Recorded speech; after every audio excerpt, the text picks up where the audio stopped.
Hello my dear student, मैं हूं अरुण चौधरी और आप देख रहे हैं एसी स्टडी पॉइंट। तो बच्चों, आज हम करने वाले हैं क्लास 3 साइंस की वाटर चैप्टर से एक नई टॉपिक, वाटर पोल्यूशन। इससे पहले वाली क्लास में हमने फॉर्म्स ऑफ वाटर जैसे कि सॉलिड, लिक्विड, गैस सभी को इंडिविजुअली डिस्कस किया था। इवापोरेशन क्या है, कंडेंसेशन क्या है, हमने डिस्कस किया था और वाटर साइकिल के बारे में हमने पढ़ा था। तो ये सब चीजें, ये जो टॉपिक थी हमने कंप्लीट कर लिया था। और आज नई टॉपिक एक है water pollution, water conservation, rain water harvesting. तो इस और कुछ जो बची हुई आज की टॉपिक है वो हम कवर करेंगे।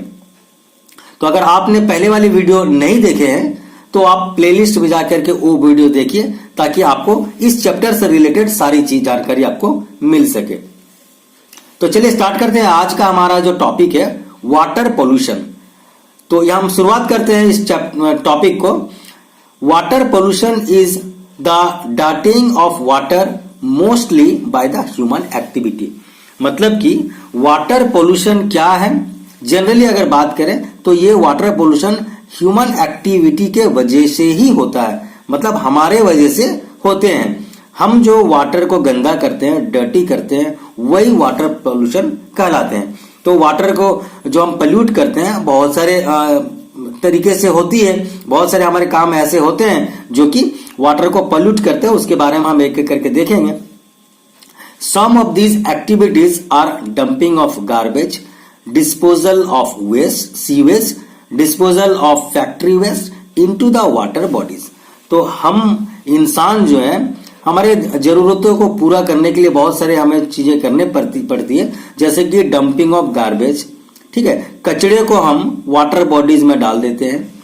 या डिस्पोजल ऑफ सीवेज, सीवेज मतलब कि हमारे जो वेस्टेज वाटर है उसे भी हम वाटर बॉडीज में कनेक्ट कर देते हैं, जिसके वजह से वाटर जो है वो पोल्यूट होती है। या फिर disposal of factory waste, factory के अंदर जितने भी काम होते हैं और वहां पर thousands and thousand gallons of water every day waste होते हैं। फैक्ट्री में बहुत मात्रा में आपकी पानी जरूरत पड़ती है और हर दिन बहुत पानी वहां से निकलता है, तो उसे हम फैक्ट्री वेस्ट कहते हैं। वो वाटर को हम अगर कोई रिवर में या वेल्स में या कोई वाटर बॉडीज में, देखिए यहाँ पर वाटर बॉडीज में अगर हम डालते हैं तो उससे हमारी वाटर पोल्यूट होती है। River, wells, lakes and ponds are some sources of water. तो हमारे अगर वाटर कहां से मिलती है इसकी बात की जाए तो हमें वाटर मिलती कहां से है? या तो रिवर से, नदी से, हमें वेल यानी कि कुएं से, लेक्स झरने वगैरह से, पोन्ड्स तालाब से। तो ये सब कुछ सोर्सेस हैं वाटर के जहां से हमें वाटर मिलती है। These sources get polluted due to these activities. हमारे जो दीज एक्टिविटी, हम जो एक्टिविटी कर रहे हैं, क्या activity? Dumping of garbage, disposal of sewage, disposal of factory waste, ये सब काम के वजह से हमारा जो वाटर पोल्यूट हो रहा है। हमारे जो सोर्सेस ऑफ वाटर है ये पोल्यूट हो रहे हैं जहां से हमें पानी मिलती है। Some other activity such as bathing in river, washing clothes and also add to water pollution. और भी वाटर हम किस तरह से गंदा कर रहे हैं, ह्यूमन एक्टिविटी की बात कर रहे हैं। हमारे वजह से क्या क्या परेशानियां हो रही, वाटर कैसे पोल्यूट हो रही। हम जब नदी वगैरह में नहाते हैं या वाटर बॉडीज में नहाते हैं उसके वजह से भी पानी गंदा हो रही है, ठीक है। और वॉशिंग क्लॉथ्स, हम वहीं पर जाके अपने कपड़े धोते हैं वाटर बॉडीज में, इसके वजह से भी पानी गंदा हो रही है, ठीक है। जैसे कि हम तालाब वगैरह में जाकर के हम वहां पर नहाते हैं, वहीं पर कपड़ा धोते हैं, धोया हुआ पानी भी तालाब में जा रहा है, तो इससे हमारा वाटर बॉडीज गंदा हो रहा है। These activity make water unfit for human use. तो ये सब काम जो हो रहे हैं जिसके वजह से हमारा जो वाटर है, पीने का पानी है, वो अनफिट हो रहा। अनफिट मतलब कि हमारे लिए वो नुकसानदायक है, हमारे लिए पीने के लिए सही नहीं है, वो उसे हम कहते हैं अनफिट। अच्छा, नेक्स्ट टॉपिक की अगर बात करें तो effects of water pollution. Water pollution की वजह से क्या क्या परेशानियां हो रही है, क्या इसका इफेक्ट हो रहा। वाटर पोल्यूट तो हो गई, उसका इफेक्ट क्या है, उसका गलत प्रभाव क्या है, वो हम देखेंगे। उसके वजह से क्या परेशानियां हो रही। Polluted water spreads many disease like cholera, jaundice and typhoid. तो देखिए वाटर पोल्यूट होने की वजह से बहुत सारे बीमारियों को भी वो पैदा करती है, बहुत सारे बीमारियां होती है, जैसे कि कॉलेरा डिजीज है, जॉन्डिस डिजीज है जो बॉडी में पीले पीले हो जाते हैं, टाइफॉइड होते हैं, ये हमारी बुखार की एक क्या कैटेगरी है। तो बहुत ही डेंजर है, ठीक है। टाइफाइड जो है अगर सर में चढ़ गया तो ये बहुत नुकसान होता है और आदमी की डेथ भी हो जाती है। तो कॉलेरा, जॉन्डिस, टाइफाइड ये सब बीमारियों को पैदा करती है अगर हमारे वाटर पोल्यूट होते हैं तो। Many water plants and animal die because of this pollution. तो वाटर तो गंदा हो गया, वाटर के अंदर जो प्लांट्स और एनिमल्स होते हैं, मतलब कि जो एक्वाटिक प्लांट्स हैं, एक्वाटिक एनिमल्स हैं, वो भी कहीं ना कहीं डिस्टर्ब होते हैं। और यहां तक कि वो अगर ज्यादा वाटर पोल्यूशन हो गया तो वो मर भी जाते हैं, डाई, देखिए ना यहाँ पे लिखा हुआ, तो वो मर जाते हैं, सरवाइव नहीं कर पाते, उनकी डेथ हो जाती है, ठीक है, वाटर एनिमल्स की जो होती है वो। Therefore, we should stop all ill practice that cause water pollution. तो हमें उन सभी चीजों को, गलत आदतों को बंद करना पड़ेगा जिससे कि वाटर पोल्यूशन होती है। Only by doing so, we can avoid a great harm to plants, animals and human being. तो ये सब चीजें करके, कौन सी, बाय डूइंग सो, मतलब ये चीजें, मतलब वाटर को पोल्यूट अगर हम ना करें, ठीक है, गार्बेज को डंपिंग ना करें वाटर बॉडीज में, सीवेज को डिस्पोजल ना करें, डिस्पोजल ऑफ फैक्ट्री वेस्ट जो हम वाटर में डालते हैं उसे ना करें, ठीक है। तो ऐसे अगर हम थोड़े सावधानी से काम लें तो हम बहुत बड़ी जो खतरा है प्लांट्स के लिए, एनिमल्स के लिए, ह्यूमन बींग के लिए, हमारे लिए, उससे हम बच सकते हैं, ठीक है। आगे देखते हैं हमारे दूसरी टॉपिक जो है वाटर कंजर्वेशन। ये बहुत इंपॉर्टेंट है, वाटर को किस तरह से हम बचा सकते हैं, सेव कर सकते हैं, उसके बारे में बताया गया है। वाटर सभी को वाटर कंजर्वेशन के ऊपर ध्यान देना चाहिए, चाहे वो बड़े हो, छोटे हो, कोई भी हो, सभी को थोड़ी थोड़ी वाटर बचानी चाहिए जहां तक हो सके। तो इसकी बात करते हैं वाटर कंजर्वेशन की, ये टॉपिक की, यहां पर क्या बात बताई गई है इसके बारे में। Only a small fractions of water available on the earth is fit for use for plants, animals and human. देखिए ऐसे अगर बात करें तो अर्थ में 75% वाटर है और 25% जो है लैंड्स है, जमीन है। तो वाटर जमीन से 3 गुना ज्यादा है, 3 टाइम्स ज्यादा है। इसके बावजूद वाटर की हमेशा प्रॉब्लम होते रहती है। आपको भी पता होगा, जैसे गर्मी के मौसम में बहुत सारे लोगों को वाटर की प्रॉब्लम होती है, पीने की पानी नहीं मिलती है, ठीक है, और नदी, तालाब ये सब सूख जाते हैं, कुएं वगैरह भी बहुत सारे जगह में सूख जाते हैं, तो पानी की बहुत दिक्कत होती है। क्यों ऐसे होती है? क्योंकि only a small fraction of water available on earth is fit for us, ठीक है। हमारे लिए जो पीने का पानी या घरेलू इस्तेमाल के लिए या प्लांट्स, एनिमल्स, ह्यूमन बीइंग के लिए जो इस्तेमाल हो रहे हैं, ऐसे पानी का मात्रा बहुत कम है, क्योंकि मैक्सिमम पानी हमारे समुन्द्र में है, जो कि नमकीन पानी है, वो हमारे पीने के लिए या हमारे कुछ काम धाम के लिए वो आते नहीं है, ठीक है। तो इसके वजह से हमारा जो वाटर की मात्रा है, हमारे जो ड्रिंकिंग वाटर है या हमारे जो जितने वाटर हमें जो फिट है, हमारे फिट वाटर जो है, वो वाटर की कमी हमेशा रहती है, स्केर्सिटी रहती है। So we should conserve water and use it judiciously. तो हमारी काम क्या है, हम हमेशा वाटर को कंजर्व करें, वी शुड कंजर्व वाटर, और उसे बहुत अच्छे से तरीके से इस्तेमाल करें, वेस्ट ना होने दें पानी को, ठीक है, बहुत सावधानी से उसकी हम इस्तेमाल करेंगे।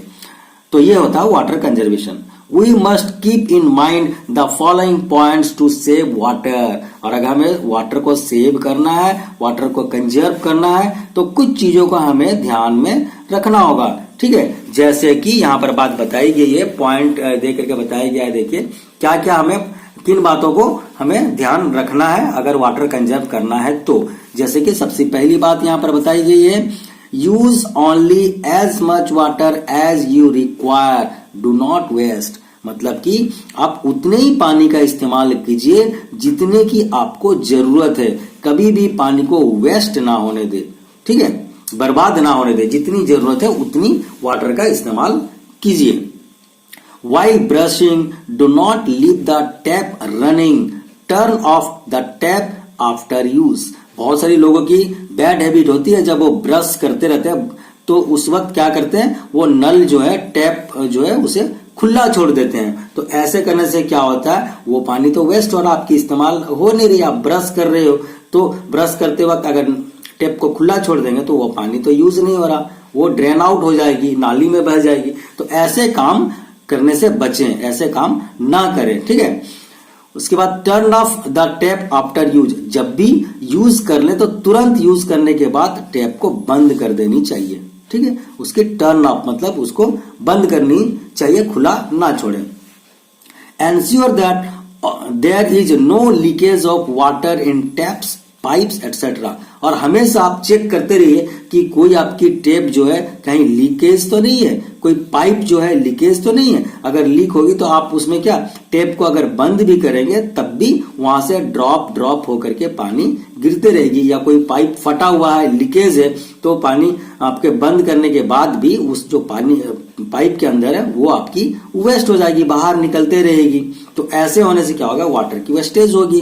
तो इन सब चीजों को आप ख्याल थोड़ा रखें और चेक करते रहें कि आपकी जो टेप है, पाइप से कहीं से लीक तो नहीं हो गया, ठीक है। लीकेज मतलब फट जाता है कभी वो, या वहां से पानी बाहर आने लगता है तो उसे लीकेज कहते हैं। Use a bucket instead of the shower to take a bath. अच्छा, हमारे बाथरूम वगैरह में शावर होती है, तो शावर से बहुत सारे लोग जब नहाते हैं तो उनको पता भी नहीं चलता कि कितनी पानी वो यूज कर रहे हैं, वेस्ट कितनी हो रही है। अगर आप इसके जगह पे बकेट का इस्तेमाल करेंगे तो आपको पता चलेगा कि मैंने 2 बकेट 3 बकेट पानी इस्तेमाल किया है, और आप आपकी क्या जरूरत के हिसाब से आप उसे यूज करेंगे और आपको पता चलेगा कि मेरे पानी कहीं वेस्ट तो नहीं हो रही। लेकिन शावर में जब इस्तेमाल करते हैं तो हमें पता भी नहीं चलता टंकी का पानी कब खत्म हो जाता, हम नहाते रहते हैं और आधे वक्त में क्या वो टंकी से पानी खत्म हो जाता और शावर में पानी आना बंद हो जाता है। तो इसलिए शावर का इस्तेमाल करने से बचें और बकेट का इस्तेमाल करें, बाल्टी का इस्तेमाल करें। Reuse as much water as possible. जितनी पानी हो सके उसका रीयूज करें, दोबारा से 3 बार उसी पानी का इस्तेमाल आप कीजिए जगह के अनुसार, ठीक है। जैसे जैसे आपकी वेस्ट पानी निकलती है तो उस पानी को आप दोबारा से अगर इस्तेमाल कर पाए तो जरूर करें। जैसे कि आपको यहां पर बता भी दिया गया, जैसे कि water use in the kitchen for washing vegetables etcetera may be use for watering the plants. एक एग्जाम्पल भी बता दिया गया है कि कैसे आप रीयूज कर सकते हैं वाटर का। जैसे कि आपको अगर किचन में कोई वेजिटेबल वॉश कर रहे हैं, ठीक है, सब्जी वगैरह हम धोए हैं, सब्जी धोने के बाद जो पानी निकलती है उसे तो हम पी नहीं सकते हैं, ना उसे हम नहा सकते हैं, लेकिन उस पानी का इस्तेमाल हम पौधों में देने के लिए कर सकते हैं, ठीक है। अगर हमारे घर में कोई प्लांट्स है तो प्लांट्स में हम डाल सकते हैं पानी, जो डालते हैं हम वाटरिंग करते हैं उसके लिए हम इस्तेमाल कर सकते हैं किचन से निकली हुई जो वेजिटेबल धोने के बाद पानी निकलती है उसका। आगे देखते हैं वाटर क्योंकि इतना जरूरी है तो ये जो है रेन वाटर हार्वेस्टिंग भी एक अच्छा टॉपिक है। इसके ऊपर बहुत सारे साइंस में प्रोजेक्ट भी होती है आपकी, ठीक है। जब साइंस एग्जीबिशन होता है तो ये बहुत अच्छा प्रोजेक्ट भी बनता है। तो रेन वाटर हार्वेस्टिंग भी एक टॉपिक, अच्छा टॉपिक है। तो रेन वाटर हार्वेस्टिंग का मतलब क्या है कि बारिश की पानी को किस तरह से हम उसे बचा के रखें, सेव करके रखें, ठीक है। जैसे कि आपको पता ही होगा जब बारिश होती है तो बहुत सारा पानी वेस्ट होता है, सारे पानी तो हम इस्तेमाल नहीं कर पाते हैं। जब बारिश होती है देखेंगे आप घर के बाहर, नाली में, रोड में, ग्राउंड में, हर जगह पानी बहते रहती है, तो उसका तो हम इस्तेमाल कर ही नहीं पाते हैं। तो कैसे हम रेन वाटर को बचा के रखें ताकि हम फ्यूचर में उसका इस्तेमाल करें, इसी बात को यहाँ पर बताया गया है। When it rains, most of the water goes west, running into the drain and taking the topmost fertile layer of the soil along with it. तो जब भी बारिश होती है आप देखे होंगे कि ये जो वाटर है क्या होती है, वो वेस्ट हो जाती है और वो कहाँ जाती है, नाली में बह जाती है, ठीक है। तो ये वाटर का हम सही इस्तेमाल नहीं कर पाते हैं। और ये क्या करती है, जब बारिश होती है रेन वाटर, ये क्या करती है हमारी धरती के ऊपर, अर्थ के ऊपर जो फर्टाइल सॉइल है, ठीक है, उसे भी बहा के ले जाती है। टॉपमोस्ट लेयर सॉइल जो है, हमारे सॉइल जो है अर्थ के ऊपर, मिट्टी के ऊपर सबसे ऊपर सबसे ऊपर जो सॉइल होती है वही हमारी फर्टाइल होती है, उसे वो बहा के ले जाती है वाटर, बारिश की पानी। We can reduce this wastage of water through rain water harvesting। तो ये जो पानी वेस्ट हो जाती है, बह के चले जाती है, हमारे कोई काम में नहीं आती, उसे हम बचा सकते हैं। किस तरह से? रेन वाटर हार्वेस्टिंग को करके, माने बारिश की पानी को सेव करके बचा के। कैसे? इट इज अच्छा, रेन वाटर हार्वेस्टिंग के बारे में बताया ये क्या है। It is a technique in which water tanks and reserves are used. तो ये एक टेक्निक है रेन वाटर हार्वेस्टिंग में। हम क्या करते हैं, वाटर की बड़ी बड़ी टंकी होती है, वाटर टैंक्स, छतों में ऊपर में आपको क्या दिखेगा भी, बड़े बड़े बिल्डिंग्स के ऊपर में आपको वाटर की टैंक दिखाई देती है। तो वाटर टैंक का इस्तेमाल करके या रिजर्व्स का यूज करके, जिसमें हम पानी को रख सकते हैं, बारिश की पानी को, ऐसे चीजों का इस्तेमाल हम करते हैं। इसी चीज को बोला जाता है rain water harvesting. If water tanks and reserves are expensive and difficult to maintain, we can even dig huge pits and make open reservoirs। तो अगर जो बड़े बड़े टंकी है, टंकी खरीदना हमारे बस की बात नहीं है, बहुत कॉस्टली होती है, या ये रिजर्व जिसमें हम पानी बचा के रख पाएंगे, बारिश की पानी को स्टोर कर पाएंगे, ऐसे अगर करना हमारे लिए बहुत डिफिकल्ट है, तो हम क्या कर सकते हैं, बड़े बड़े गड्ढे खोद सकते हैं जमीन में। ठीक है, अगर हमारे पास जगह है तो हम क्या करेंगे, डिग ह्यूज पीट्स, पीट्स मतलब होता है गड्ढा, ह्यूज मतलब बहुत बड़ा, तो बहुत बड़े गड्ढे खोद सकते हैं जिसमें कि पानी उसमें जमा होके रह जाए, और हम उसे जब बारिश ना हो उस वक्त हम उस पानी को इस्तेमाल करें। These reservoirs would not only collect the rainwater but also allow it to seep into the ground and raise the groundwater level। तो देखिए, अगर बड़े बड़े गड्ढे में हम पानी को जमा करके रखें तो इससे हमारी दो फायदा होगी। एक तो क्या होगा, इस पानी को हम रिजर्व करके रख दिए, और जब हमारे पानी की जरूरत होगा उस पानी को हम इस्तेमाल करेंगे। उसके बाद जब बारिश होती है तो पानी क्या होती है, बह के चले जाती है और जमीन उसे टान नहीं पाता। ठीक है, जमीन उसे अपने अंदर टान नहीं पाता और पानी ऊपर ऊपर बह के चले जाती है, बह के वो समुद्र तक पहुंच जाती है।